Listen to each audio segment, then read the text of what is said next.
नमस्कार, कशिश न्यूज की खास श्रृंखला माननीय मंत्री जी में आज हमारे साथ एक बहुत ही विशिष्ट मेहमान हैं प्रमोद कुमार चंद्रवंशी जी। प्रमोद जी, बहुत बहुत स्वागत है आपका हमारे इस कार्यक्रम में। बहुत बहुत धन्यवाद।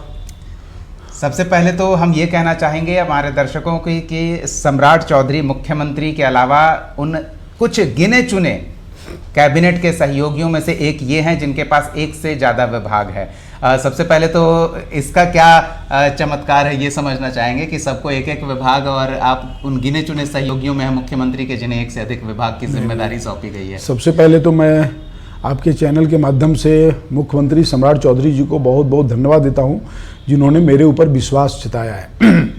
और मुख्यमंत्री जी का विशेषाधिकार है कि इनको कौन सा विभाग देना है, कितना विभाग देना है, कैसे काम लेना है, ये तो माननीय मुख्यमंत्री जी का विशेषाधिकार है। उन्होंने जो विश्वास मुझे ऊपर जताया है, नीतीश जी की भी जो कैबिनेट थी उसमें भी 2 विभाग मेरे जी में था, तो सम्राट जी ने, हमारे मुख्यमंत्री जी ने जो विश्वास जताया मैं उस पर खड़े उतरूंगा और उन्होंने कुछ सोच समझ के ही मुझे 2 विभाग दिया होगा। बिल्कुल सोच समझ के। आप कर्मठ व्यक्ति हैं और जिम्मेदारियों का निर्वहन पूरे निष्ठा के साथ करते हैं, ये हम भी जानते हैं, क्षेत्र के लोग भी जानते हैं। एक अद्भुत संयोग कहें कि विभाग मिला, कला एवं संस्कृति विभाग, और हमारे देश की पुरातन संस्कृति को लेकर आयोजित एक बड़े कार्यक्रम में आपका सहभागिता वाणावर सिद्धेश्वर धाम में देखने को मिला। उसके बारे में क्या कहेंगे? देखिए, उस दिन मेरा संयोग था कि सोमनाथ मंदिर का जो जीर्णोद्धार हुआ जी, उसका 75 साल पूरा हो रहा था और माननीय प्रधानमंत्री जी सोमनाथ में विशेष पूजा कर रहे थे, तो सभी शिवालय में किन्हीं न किन्हीं को रहना था। तो संजोग कहे कि सिद्धेश्वर नाथ हमारे ही गृह जिला में, हमारे ही विधानसभा में वो स्थापित है, तो मुझे वहाँ जाने का सौभाग्य प्राप्त हुआ और मुझे लगा कि माननीय प्रधानमंत्री जी जब से देश का बागडोर संभाले हैं तो अपने भारत की संस्कार और संस्कृति इस पर विशेष उन्होंने ध्यान दिया है, जिसके कारण बहुत सारे रोजगार भी सृजित हुए।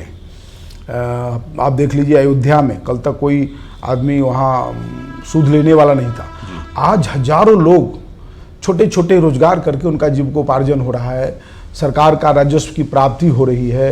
तो ऐसे कई, काशी विश्वनाथ का कॉरिडोर या फिर आप महाकालेश्वर का कॉरिडोर, इन सब के निर्माण से एक तो समझिए कि अपने सांस्कृतिक धरोहर जो धूमिल पड़ रहा था, तो एक समय पुण्यश्लोक रानी अहिल्याबाई होलकर ने मंदिरों का जीर्णोद्धार करवाई थी, आज वो काम अपने देश के यशस्वी प्रधानमंत्री नरेंद्र भाई मोदी जी कर रहे हैं।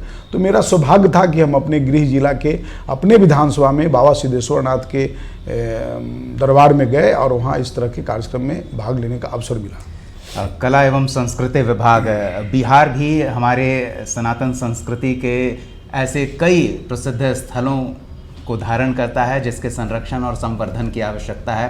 केंद्र की ओर से ऐसे कई प्रोजेक्ट्स बिहार को मिले हैं, कई पर्यटन के विकास की संभावनाओं को देखते हुए, तो उस दिशा में आपने विभाग का दायित्व संभाला है, तो क्या कुछ अभी जानकारी मिल पाई है? एक तो मैंने पहले ही दिन ज्वाइन किया था, उस दिन मैंने कहा था कि भोजपुरी संगीत बड़ी ही मधुर और कोकिल भाषा है जी, और बहुत ही अच्छी समृद्ध भाषा है। बिहार में भोजपुरी है, मैथिली है, अंगिका है, बजिका है, मैथिली मगही है, ये सभी भाषाएं अपने आप में समृद्ध है। लेकिन कुछ ऐसे तत्व हैं जो भोजपुरी में अश्लील गाना गा करके उन्होंने इस भोजपुरी जो संगीत है, कला है, जो भी है, उसको विकृत करने का उन्होंने प्रयास किया है। तो मैंने कहा था कि इस पर हम प्रयास करेंगे कि ये अश्लील गाना न बजे समाज में, क्योंकि संगीत जो है एक व्यक्ति को जोड़ता है। संगीत जो है व्यक्तियों में एक सामंजस्य स्थापित करता है, उनको मानसिक जो होता है सुकून देता है जी। तो आप देखे होंगे कि अटल जी, हमारे स्वर्गीय अटल बिहारी वाजपेयी, जब वो हॉस्पिटल में थे तो उनसे कहा गया क्या, तो मधुर संगीत लगा दो, और वो एक हृदय कवि थे। तो संगीत का मतलब है कि व्यक्तियों को जोड़ना, व्यक्तियों में प्रेम स्नेह पैदा करना। तो इस तरह के जो संगीत बजते हैं, तो मैंने कहा है कि इसको आप रोक लगाइए। इसको कैसे रोक लगाएंगे, इसके लिए क्या हम लोग को नियम बनाना पड़ेगा, कैसे करेंगे, इस पर हम लोग सब काम कर रहे हैं।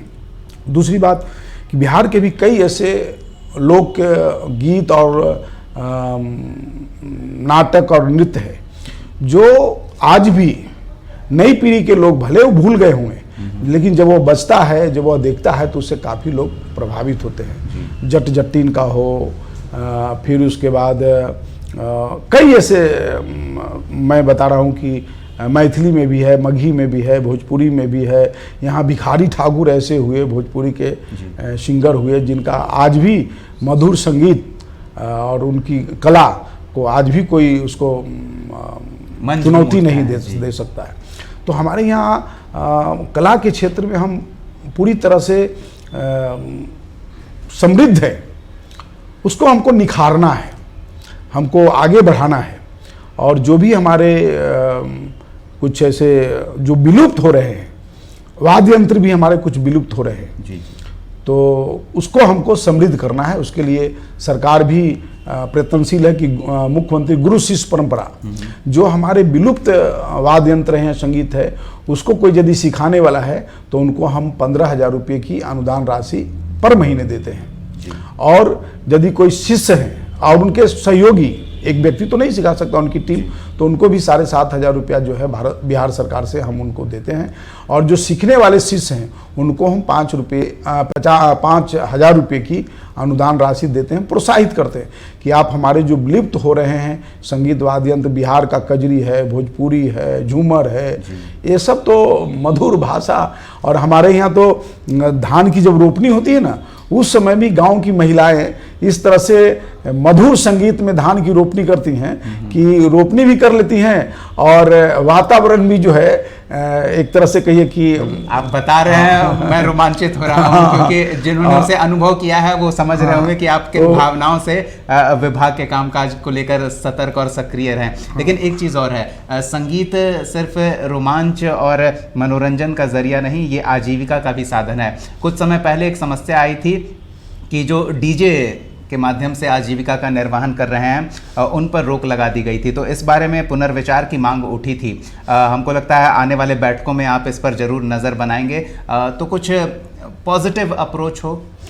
देखिए पूरा पॉजिटिव मैं लेकर के चल रहा हूँ। और आज से 30 साल 40 साल पहले भी संगीत बजते थे, लोग सुनते थे, आनंद लेते थे जी। आज कुछ ऐसे वाद्य यंत्र आ गए हैं जिसके कारण थोड़ी सी परेशानी भी लोगों की हो रही है। जैसे आपने कहा डीजे जी, तो वास्तविक में वो कभी कभी बजता है तो सीधे लगता है कि हट पे चोट करता है। और ऐसा संगीत या ऐसा वाद्य यंत्र नहीं हो जिसके कारण किसी को शारीरिक नुकसान हो, तो फिर वाद्य यंत्र का मतलब क्या है। बिल्कुल। तो वाद्य यंत्र ऐसा है जिसको सुकून दे। और आपने कहा कि इसे एक जीविकोपार्जन का भी एक है। तो आज भी गांव में जो हम लोग पहले बचपन में कहते थे अंग्रेजी बाजा जी, तो आज भी जब वो अंग्रेजी बाजा बजता है तो उसकी अलग धुन होती है और वह कुछ ना कुछ राशि लेते हैं, बजाते हैं। गांव में खास करके कुछ ऐसे धार्मिक अनुष्ठान होते हैं तो लोग उनको जो हाँ बुलाते हैं, और जब वो बजता है या फिर तबला, अरे बड़ा जो ढोल होता है उसका ढोल ताशा, हाँ ढोल ताशा नहीं, बहुत बड़ा ढोल होता था नगाड़ा, और वो सब जब बजाते हैं तो गांव के सब लोग आज भी मुग्ध हो जाते हैं। तो ये सारे चीज़ हम लोग देख रहे हैं कि इसके कारण जीविकोपार्जन भी हो और कर भी रहे हैं लोग। जैसे हमारे ही विभाग से जब भी कोई कार्यक्रम का आयोजन होता है तो उसमें जो भी कलाकार आते हैं उनका हम लोग कुछ ना कुछ राशि देते हैं। और ये भी आपको बता रहे हैं कि यदि कोई कलाकार विदेश जाना चाहते हैं कोई सांस्कृतिक कार्यक्रम में और उनके पास पैसे का अभाव है, आर्थिक कमी है, तो हम लोग उनको सहायता देते हैं। यदि कोई वाद्य यंत्र खरीदना चाहते हैं, उनके पास दिखते हैं आर्थिक तंगी है, तो उनको हम लोग वाद्य यंत्र का भी पैसा देते हैं, तो सहयोग राशि देते हैं। तो पूरी तरह से कलाकारों को हम लोग प्रोत्साहित कर रहे हैं, आगे बढ़ा रहे हैं, बढ़े और बिहार की लोक कला और संस्कृति को समृद्ध करें और जीवित रखें। एक छोटी शिकायत कभी कभी आ जाती है, स्थानीय स्तर पर जब कार्यक्रमों का आयोजन होता है सरकारी, तो उसमें स्थानीय कलाकारों को वो भागीदारी नहीं मिल पाती है, तो हम उम्मीद करते हैं कि आप इस पर भी विचार करेंगे। देखिए, मैं कल ही अपने विभाग के अधिकारियों से बात कर रहा था कि आप जो भी सरकारी कार्यक्रम करते हैं तो किसी एक ही कलाकार को तो बार बार मौका नहीं दे रहे हैं आप।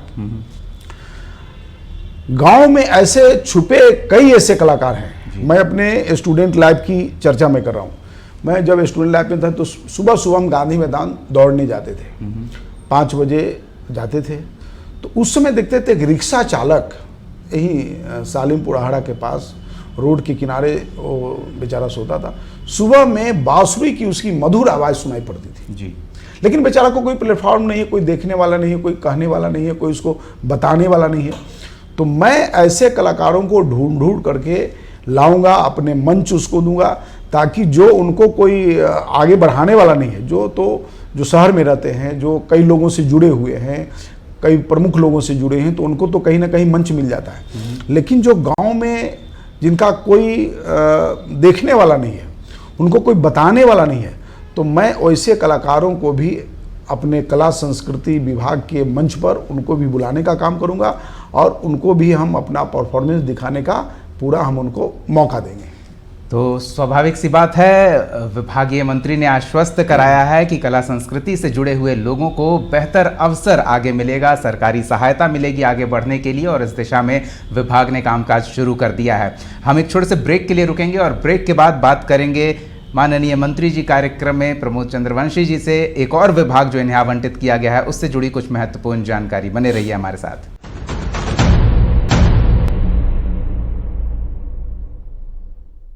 ब्रेक के बाद स्वागत है आपका। माननीय मंत्री जी श्रृंखला में हमारे साथ एक विशिष्ट मेहमान हैं प्रमोद चंद्रवंशी जी। हमने ब्रेक से पहले इनके जिम्मे किए गए एक विभाग कला एवं संस्कृति उससे संबंधित बातचीत की, और अब इनके जिम्मे सुपुर्द किए गए इनके दूसरे विभाग खनन एवं भूतत्व, जो कि बहुत ही महत्वपूर्ण और बिहार के खजाने को भरने के लिए एक बड़े दायित्व के तौर पर देखें तो प्रमोद चंद्रवंशी जी के कंधे पर वो दायित्व है, क्योंकि बिहार के आमदनी का साधन बहुत ही सीमित है और वैसे में खनन एवं भूतत्व, किसी भी योजना के लिए पैसे की ज़रूरत होती है। खजाने में पैसा लाने का एक महत्वपूर्ण और बड़ा अंश आपके विभाग से जुड़ा हुआ है, कैसे देख रहे हैं इसे?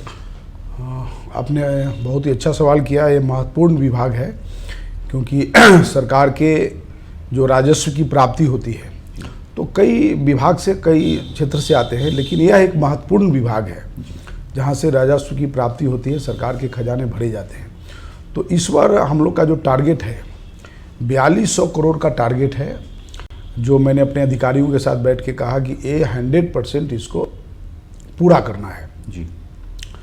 और हमारे पास संसाधन में जैसे बालू है तो 2 तरह की बालू है, एक पीला बालू एक उजला बालू जी। दूसरा ईंट भट्टा जो चलता है, तो ईंट भट्टा में तो अभी चल रहा है। फिर एक भट्टा में भी एक होता है बंगला भट्टा, जो ग्रामीण लोग आप देखते होंगे कि वो खुद वो बनाते हैं और उसमें कोयले से वो करके अपना निजी पर्सनल यूज के लिए वो करते हैं। तो ऐसे सारे हमारे पास है। दूसरा है हमारे पास पत्थर, जो आप देखते होंगे कि पत्थर भी है तो आधा बिहार में है, उत्तर बिहार में उसका कोई उद्योग नहीं है। जब इधर आएंगे तो गया है, जमुई है, रोहतास है, कैमूर है, ये सब जो क्षेत्र हैं,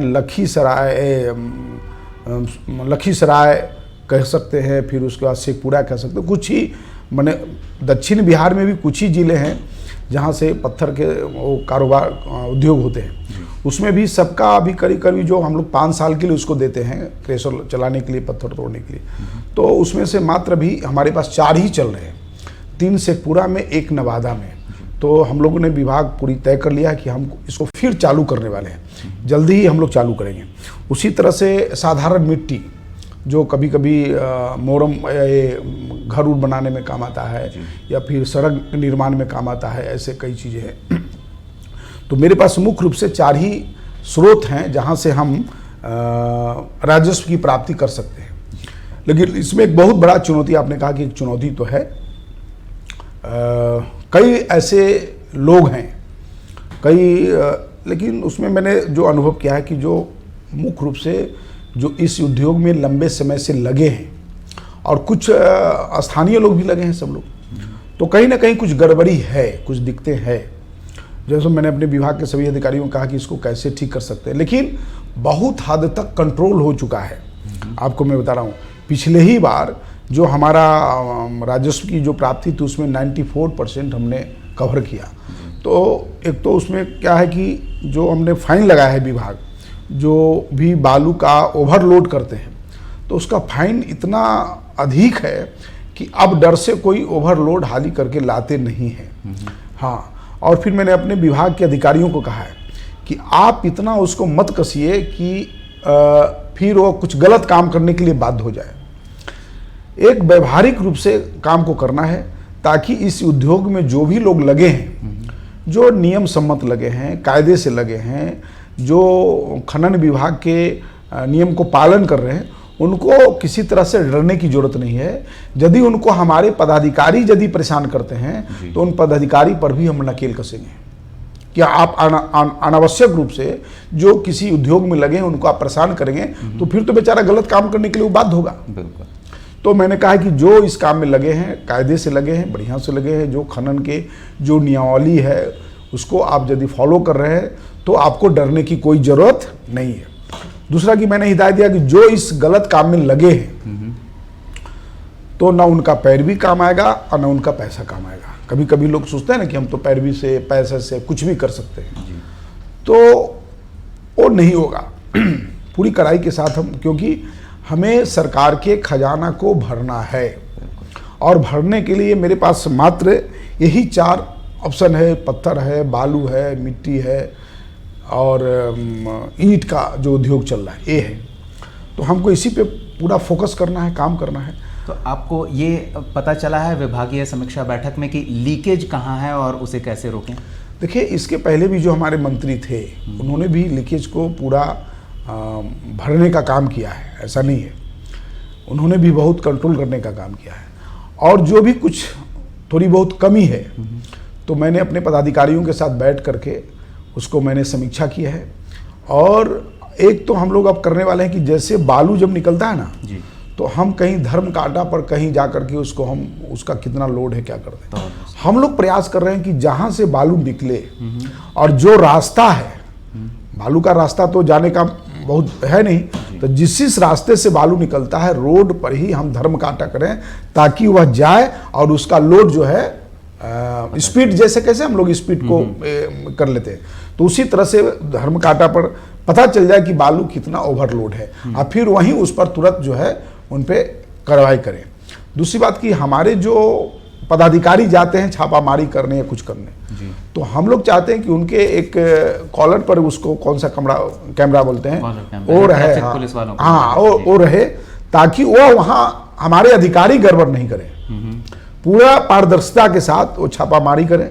नहीं तो कभी कभी शिकायत मिलती है कि हमारे खनन विभाग के पदाधिकारी हमको परेशान कर रहे हैं, दिक्कतें पहुंचा रहे हैं, बहुत अनावश्यक रूप से फाइन कर रहे हैं। तो जब उनके कॉलर पर जब कैमरा रहेगा तो हम सब लोग यहाँ उसको मॉनिटरिंग करेंगे, देखेंगे कि कहाँ पर क्या गड़बड़ी हुई है। तो ये हम सब लोग कर रहे हैं कि एक तो बालू जहाँ से निकल रहा है उसके जो रास्ते हैं सभी रास्ते पर ही धर्म काटा रहे और वहाँ उसका मॉनिटरिंग, ताकि वो तुरंत पता चल जाए कि बालू लेके निकला है, कितना ओवरलोड निकला है और फिर आगे चल के उस पर हम उस पर कार्रवाई कर सकते हैं।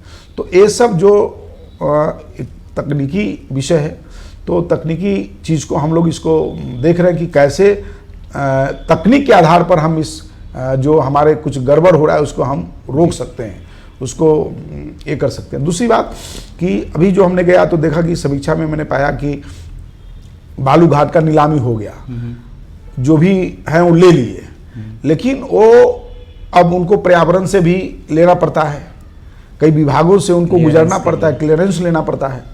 तो वो क्या करते थे कि क्लियरेंस के नाम पर वो महीना 2 महीना की हमको क्लियरेंस नहीं मिला है, हम कैसे बालू निकालें। तो जितना दिन वो ब्लॉक किए तो सरकार का राजस्व का नुकसान हुआ। लेकिन वो करते थे क्या कि वो अंदर वो अवैध रूप से बालू का निकासी करते थे, लीकेज का रास्ता ढूंढ लेते हाँ ढूंढ लेते थे। उसको हम लोग अपना एक एजेंसी के द्वारा हम लोग चाह रहे हैं कि वो पहले ही सारा क्लियरेंस हम ले लें, समन्वय विभागों के बीच में हाँ हो जाए। नहीं, हमारा एक कोई एजेंसी है, उस एजेंसी के माध्यम से हम उसको ले लें, और जैसे बालू का वो हो घाट से उठे तो तुरंत हम उनको सारा पेपर दे दें कि ये सारा पेपर है और कल से आप अपना बालू की निकासी कीजिए। तो ये हम लोग करने वाले हैं। नहीं तो ऐसे 2 महीना पड़े हुए हैं, वो भी शिथिल हैं। कभी कभी विभाग भी जो है वो जानबूझ के शिथिल हो जाते थे कि हम उतना दिन तक कुछ अलग से एक कर लें। दूसरी बात कि कई लोग ऐसे करते थे कि वो बालू अधिक निकासी कर लेते थे, निकासी करने के बाद अपने आप को सरेंडर कर देते थे कि अब हम नहीं करेंगे या हमारा लॉस हो गया, कुछ हो गया। तो पता चला कि वो तो ज़्यादा निकासी कर लिए, और वो फिर वो क्या करते हैं कि दूसरे घाट के लिए वो टेंडर भर देते थे। तो हम लोग कहें कि ऐसे लोगों को चिन्हित करके उसको ऐसा करें कि किसी भी घाट के लिए वह ब्लैक लिस्ट में डाल दें, कोई घाट पर वो बालू नहीं लेगा। तो ऐसे हम लोग जो थोड़ी बहुत जो कमी है उसको हम लोग ठीक करने वाले हैं, और आने वाला समय में मैं आपको पूर्ण विश्वास दिलाता हूं कि खनन विभाग में से मुझे लगता है कि पब्लिक की कोई शिकायत नहीं मिलेगी। और हम प्रयास करेंगे कि हम अपने विभाग में भी कुछ ऐसा एक टोल नंबर रखें, या हम अपना जो मैं मंत्री के नाते हमारा जो कार्यालय है आवासीय कार्यालय, वहाँ भी हम कुछ ऐसा व्यवस्था खड़ी करें ताकि कोई पब्लिक अपनी शिकायत को हमको मेरे तक पहुँचा दे गुप्त रूप से, और हम उस पर कार्रवाई कर सके। चलिए, आपने इस बात का उल्लेख किया तो एक चीज़ भी ध्यान में आ गई है कि मुख्यमंत्री ने राज्य स्तर पर ऐसी एक व्यवस्था कर दी है कि किसी भी विभाग की शिकायत हो वो सेंटर पे आएगा और वहां से विभाग को ट्रांसफ़र कर दिया जाएगा, और 30 दिन में ये सुनिश्चित किया जाएगा कि उस शिकायत का निपटारा हो जाए। तो ये आपके विभाग में भी सख्ती से अनुपालित किया जाएगा। देखिए, इस काम के लिए मैं मुख्यमंत्री सम्राट चौधरी जी को बहुत बहुत धन्यवाद देता हूँ कि उन्होंने सभी जनप्रतिनिधियों पर से लोड हटा दिया जी। नहीं तो कई लोग छोटे छोटे काम के लिए जनप्रतिनिधियों के पास आते थे, तो अब तो यह है कि आप 30 दिन में आपको काम को निपटारा करना है।